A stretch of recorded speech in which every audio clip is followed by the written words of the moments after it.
You know, it's been a minute since I've really looked at anything that's serious subject matter wise on this channel. It's been a minute since we looked at anything to deal with any kind of war, whether it be World War I, World War II, or anything like that. I think the last thing was the Walking Matilda, or they played Waltzing Matilda. Um, this this video right here, we're going to be looking at the Fallen of World War II. Just to let's go ahead and just get into it. The average lifespan of an American is 80 years. And an 80-year-old today was 10 when World War II ended, 4 when it began. A soldier who saw battle would have to be in his late 80s, at least today. Generals, political leaders, the decision makers of the war, few are still with us. And over the past few decades, we've seen authors and filmmakers rush to capture stories from survivors before this connection of memory is lost.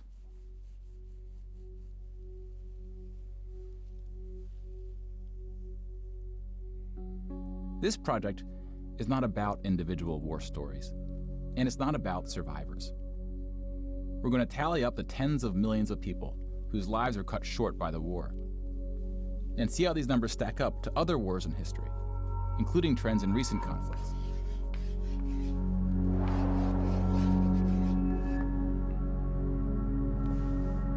We'll be counting soldiers and civilians separately.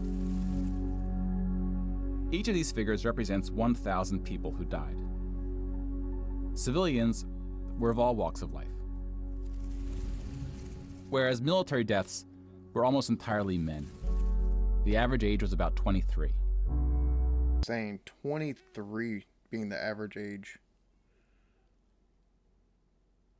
And for one to take and actually represent 1,000. Like the context then, depending on how many of these little figures we see. And there was a ton that took and died during World War II. Whether civilian or military. In most battles, for every 1,000 soldiers killed, there are more than 1,000 who are injured. The word casualty can be confusing because in military speak, it often includes both deaths and injuries, and anything else that takes a soldier out of service. Here, we're just counting the deaths, and we'll begin with American soldiers.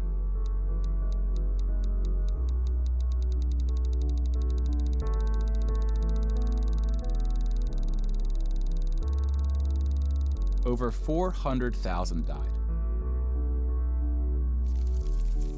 Most of the deaths occurred in the European theater, fighting the Nazis. And about a quarter were in the Pacific, fighting the Japanese. When you put them on the timeline, you see that casualties were the heaviest at the end of the war. The war began on September 1st, 1939. But the US wasn't willing to join the fight until Pearl Harbor, 2 years in. The deaths increased drastically on D-Day, when the Allies invaded Normandy. One of the most tragic moments of the war was on D-Day at Omaha Beach, where 2,500 Americans fell. So about the same number of US soldiers died on this single beach landing as the entire 13 years of the recent war in Afghanistan. That's insane. One battle, as many as died in Afghanistan, which was also spread across many years, but instead of many years, one day. The bloodiest battle in the Pacific was Okinawa, which lasted 82 days, during which 12,500 Americans died. About 5,000 of these deaths were at sea from kamikaze attacks.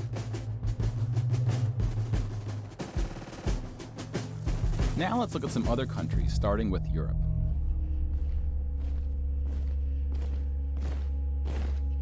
Germany started World War II when it invaded Poland. Poland ultimately lost 200,000 soldiers in the war. Jesus Most died Christ, after the invasion while the country was occupied by Germany and the Soviet Union.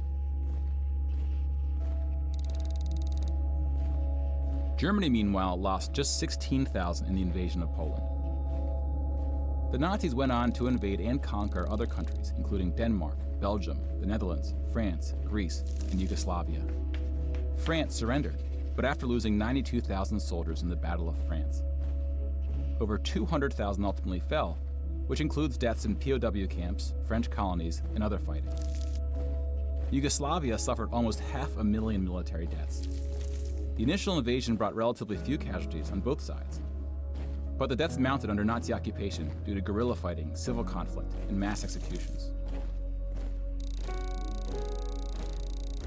The Nazi invasions were swift, with relatively few German losses. Even the Nazi commanders expressed surprise at their success.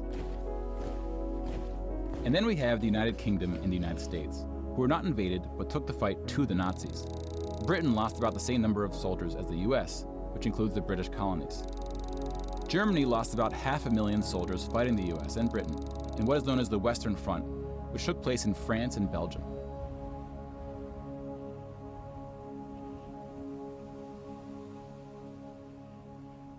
But most Nazi soldiers died in the Eastern Front. Germany's unsuccessful invasion of the Soviet Union. Jesus Christ. The numbers are staggering.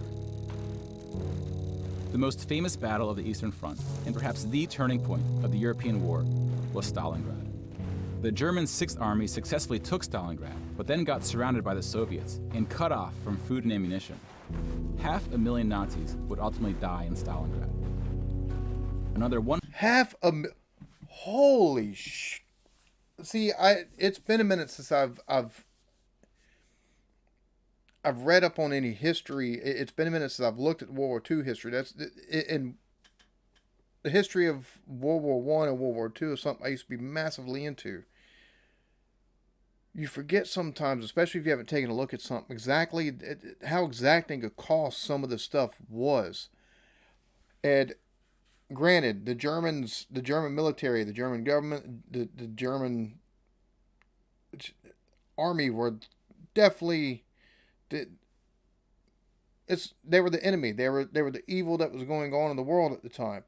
500,000. 500,000. It's absolutely insane. Jesus Christ. And to think they took and actually, which history has kind of borne out more than a few times, you don't go, especially during wintertime, you don't invade Russia.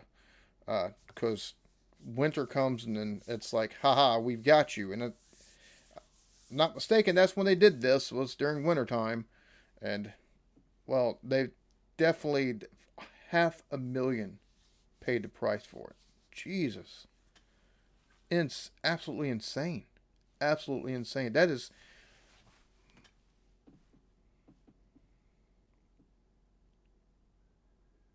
Good God. That's one place alone where they lost more than British or American soldiers did the entire war. One spot. That's mind-blowing. That's bonkers. 100,000 were taken prisoner, of which 6,000 would ever return. POWs had a low survival rate throughout World War II, and it was particularly grim in the East. When you include these POWs, roughly the same number of Germans died in Stalingrad as all the Western Front fighting against France, the UK, and the US. And though Stalingrad was a victory for the Soviets, they suffered almost twice as many losses as Germany.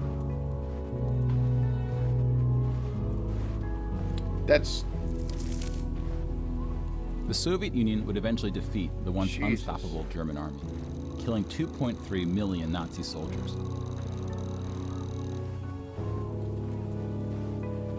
But winning the war... But the cost. Oh my God.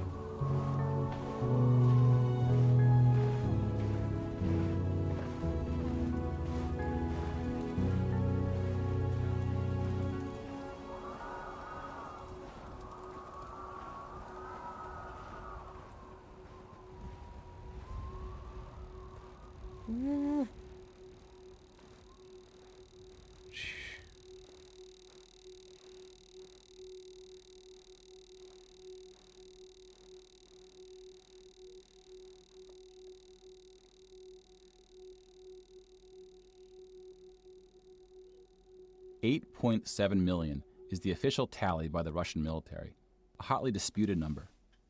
Some studies have calculated as many as 14 million dead. Already the aggregate, just altogether, is astronomical. 8 million by official Russian military numbers.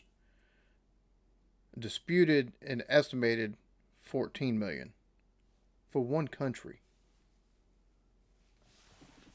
There's countries with fewer citizens than their entire army lost.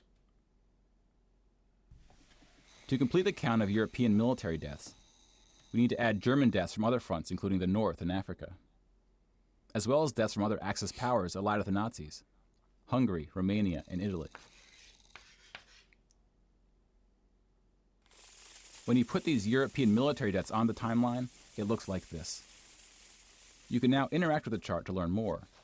Pause the narration if you would like more time. And just looking, that looks like the beginning of some kind of diamond art or some kind of quilt or something that your grandma would make, or like the start of a bad, ugly sweater or something like that, because it just, all these little, taken out like this, as far back as they've done.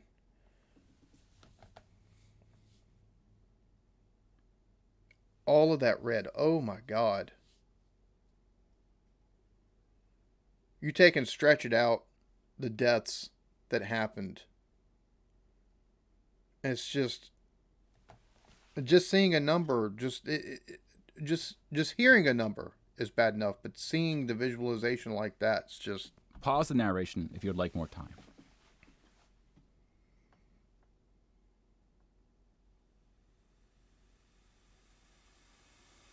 And now we switch to civilian deaths in Europe.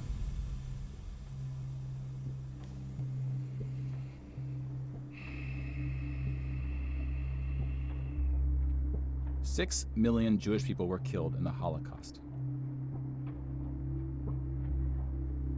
If you separate this by country, you see that about half, 2.7 million, were Polish. 700,000 were Soviets, followed by Hungary and 17 other countries.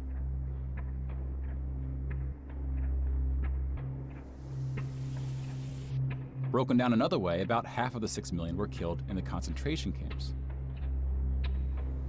Over 1 million died in Auschwitz. Most were killed in the gas chambers. Others died from starvation, exhaustion, disease, and other forms of execution. I think this is just...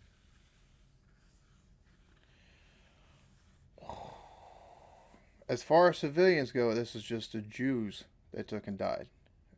That doesn't include from other countries with bombings and just other stuff like that. It doesn't include the other persecuted groups neither by the Nazis. The second most deadly camp was Treblinka, which was exclusively an extermination camp, set up to look like a train station. Mobile killing groups killed 1.4 million Jews.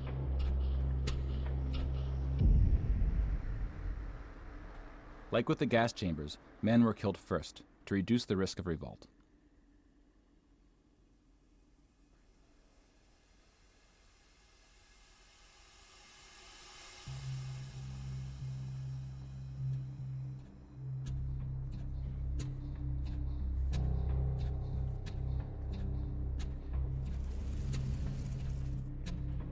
The Holocaust also includes non-Jewish deaths. Between 130,000 to 500,000 Roma, then called Gypsies, were killed. The numbers are disputed. About 250,000 people with disabilities were killed. Homosexuals, Catholics, and other groups were also exterminated, but their numbers were relatively small. Some historians say that other civilian deaths should go under the label of Holocaust. About 2 million non-Jewish Poles were killed under German occupation, some of which were sent to the gas chambers at Auschwitz.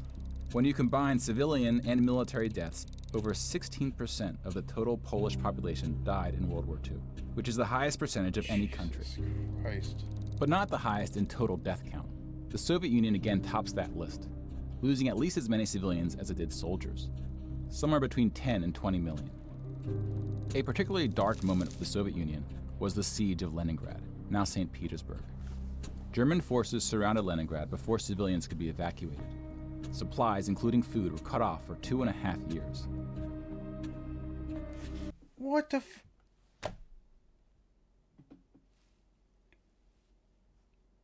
How do you survive for 2.5 years with no food coming in? We can't get to a drive-through and we get pissy, or we get a food order wrong and we get pissy. We're soft as baby shit these days. Like, we are seriously soft as baby shit these days. I can't imagine just how do you survive 2 years? How many of those people were cut off and starved to death because there wasn't enough food? You hear of sieges lasting for months. 2 years? Jesus Christ.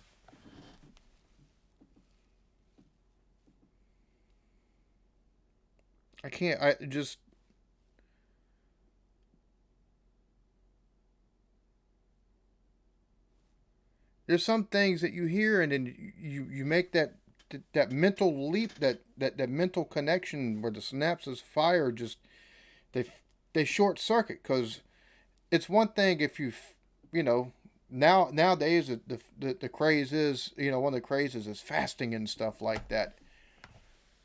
You can't fast for 2 fucking years. We've got things so good we deprive ourselves of food to take and get healthy. 2 years, no food coming in. I'm sure the only way food got in was it was smuggled, and that was probably at risk of life and limb if anything was able to get. 2 years, 2 years cut off from food.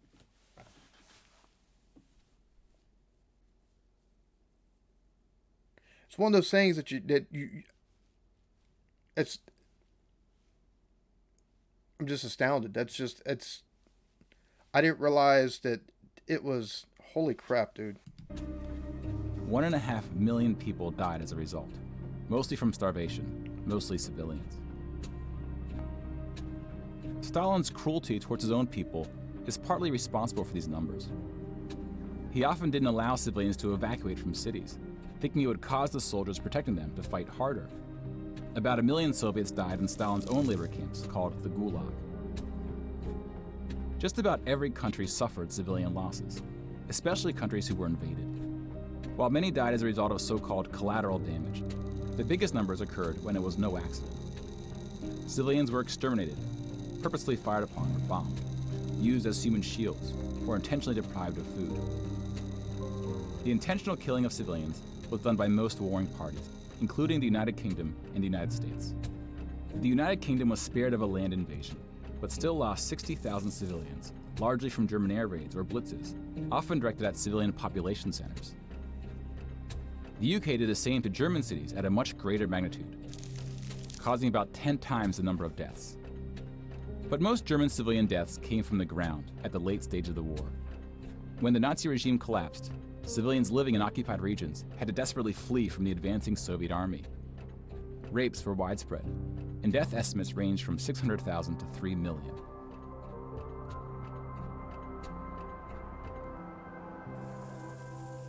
Let's step back and see where we are with the totals. We just counted about 20 million civilian deaths in Europe. If you add this to the European military deaths we already covered, it brings us to over 40 million. Then we have the Asian theater. Here we see the vast majority of military deaths in Asia came from China and Japan. On the civilian side, about 6 million deaths from China, Indonesia, Korea, Indochina, and the Philippines can be attributed to Japanese war crimes, which are sometimes compared to the Nazi atrocities due to the sheer scale of the cruelty. China had the second highest death count after the Soviet Union. And like the Soviets, the Chinese government demonstrated a stunning willingness to sacrifice its own people. Chinese nationalists opened the dike at the Yellow River, hoping the flood would halt the Japanese advance. 500,000 Chinese civilians or more were killed, which is 2 or 3 times the number who died in all countries in the 2004 Asian tsunamis. But the invasion of China only cost Japan 200,000 soldiers. Most were killed fighting the US and allies in the Pacific War. A significant portion of Japanese civilian deaths were caused by American firebombing and the 2 nuclear attacks. Contrary to official U.S. statements, these airstrikes were directed at civilian populations, not military targets. When you add all the deaths outside Europe, it brings us to a grand total of 70 million for the war, give or take depending on who's counting and what civilian deaths get included. More people died in World War II than in any other war in history. For comparison, here are 20 or so of the very worst wars and atrocities we have on record. Some of these are more of atrocities than wars, but we've seen how that distinction can get blurry. Some of these spanned across centuries. World War II had the highest body count, and it all happened in just 6 years. That's crazy. Fall of Rome, 8 million. Lushan Revolt, 36. Mongol Conquest, 40 million. And you've got World War II, 70 million.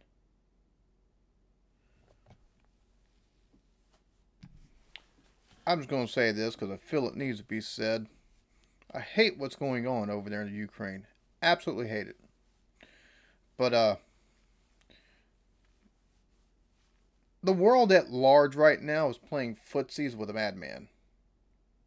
Like, either stop him or back the fuck off. Because otherwise you're just going to piss him off even more. And things will really get interesting around here. 2 precision things do not just collide with each other. The Predator drone, which is state of the freaking art, and the Russian jet. They just don't collide. We don't have a mid-air fender bender. That doesn't happen.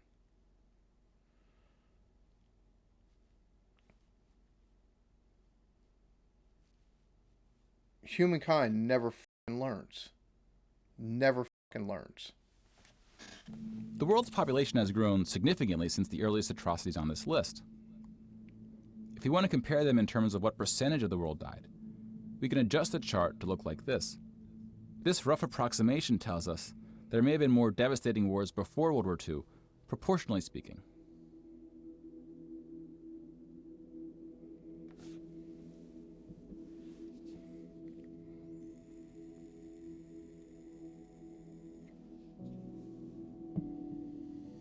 When we turn to post-war conflicts, it's hard to say anything that isn't controversial. But the data shows something quite extraordinary has been happening. In 1989, John Gaddis coined the phrase the long peace to identify the absence of conflict between the nuclear powers during the Cold War. 25 years later, the Cold War is over, and the term is still being used, although its meaning may have shifted. European countries have not fought each other, except for this 10-day war in 1956 when the Soviet Union invaded Hungary. When we look at European wars before World War II, it looks like this. They tend to be more frequent as you go back, though smaller in scale. And the largest 44 economies of the world have not battled each other since World War II. Rich countries have fought poorer countries, like the US versus Iraq, but rich countries have not fought other rich countries. Such a period of peace between the so-called great powers hasn't been seen since the Roman Empire. To many, peace is too strong of a word. Wars have occurred since World War II, and they can be grouped into these 4 categories. We don't see colonial wars anymore. We've already noted that interstate wars between rich countries have not occurred at all, and here we see wars involving smaller economies have tapered off. That leaves civil wars of 2 types, with and without foreign intervention. And this is what these battle deaths look like alongside of World War II. More people died fighting in World War II than in all the wars since. And again, we can't forget about world population, which has almost tripled since World War II. If we scale these numbers to show deaths in proportion to world population, showing the likelihood that a person on Earth dies in battle, the downward trend becomes even more pronounced. Now, this isn't to infer anything about why this trend is occurring. That's a discussion for another day. You can now interact with this chart to explore what conflicts are behind the totals. Now bear in mind, we're just looking at battle deaths here, not civilian deaths, but those too are in decline. Peace is a difficult thing to measure. It's a bit like counting the people who didn't die in wars that never happened. Well, the peace, I mean, depends on who you're talking about as far as having peace. The world at large, yes. Pockets of the world, no, because you got nations like the U.S. taking and interfering in every living thing they can get their fingers into, especially if oil or some kind of technology is involved. Peace being, as far as major wars, yeah, no, there's been peace. There's been no major wars or anything like that. Though, if we allow our politicians to do so, this war that's in Ukraine will definitely become a major conflict because the military industrial complexes, while they're always itching to get their feet wet and their hands full of green. And how do you do that? Well, there's no better way to make money than war. And they're definitely trying to poke and provoke and inch as much as possible. So, just...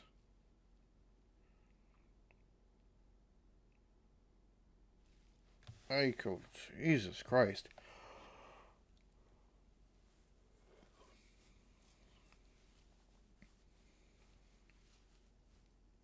I mean, you see just how many for World War II, and it's mind-boggling. Mind-boggling. That's such a short span for that many people across an entire world to die as a result of war. It is absolutely insane. We give such importance to the word peace, but we don't tend to notice it when it occurs or report on it. Sometimes it takes reminding ourselves of how terrible war once was to see the peace that has been growing around us. Of course, this trend may not continue, and it's not clear how looking at these charts can help us make the right decisions to ensure that it does. But the longer the long peace grows, the more significant it becomes. So if watching the news doesn't make us feel hopeful about where things are heading, watching the numbers might.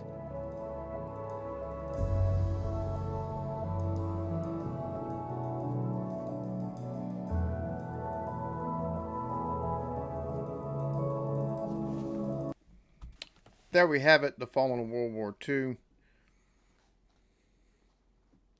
You know, sometimes visualizations serve for the best tool to take and actually, because you see numbers. And you read in a history book and you see numbers, you're like, wow, that's a lot. But you see the visualization sometimes and that connection of just WTF, what the fuck. Because instead of seeing country by country, the numbers, and most time it's just the military numbers that you see. So taking and adding in to civilian numbers,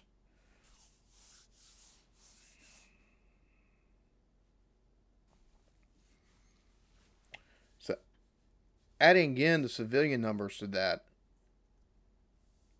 and then putting them on a graph, but even more so than that, having one little person equal 1,000 and then stacking. It's mind-boggling. It is absolutely mind-boggling. And a lot of the Russian and Chinese stuff could have been avoided because, well, it seems the Chinese and the Russians used their civilians as well as their soldiers as cannon fodder. If you'd allowed them to take and leave somewhere like Leningrad, well, 2 years without food, it's hard to wrap your head around. We have such a glut of stuff today that it's hard to wrap your head around 2 years with no food in or out. How? And over 1 million citizens die this way because you're too stupid to let them leave because the soldiers will fight better? Woo. The depravity, the absolute depravity of that. This right here is showing the toll in such a visual way, not only militarily, but also civilian wise. Just kudos to the person that put this together. Just absolutely just stunning. I don't know about enjoy, but I hope y'all learned something from this. Y'all be good to each other. Love yourselves. Peace.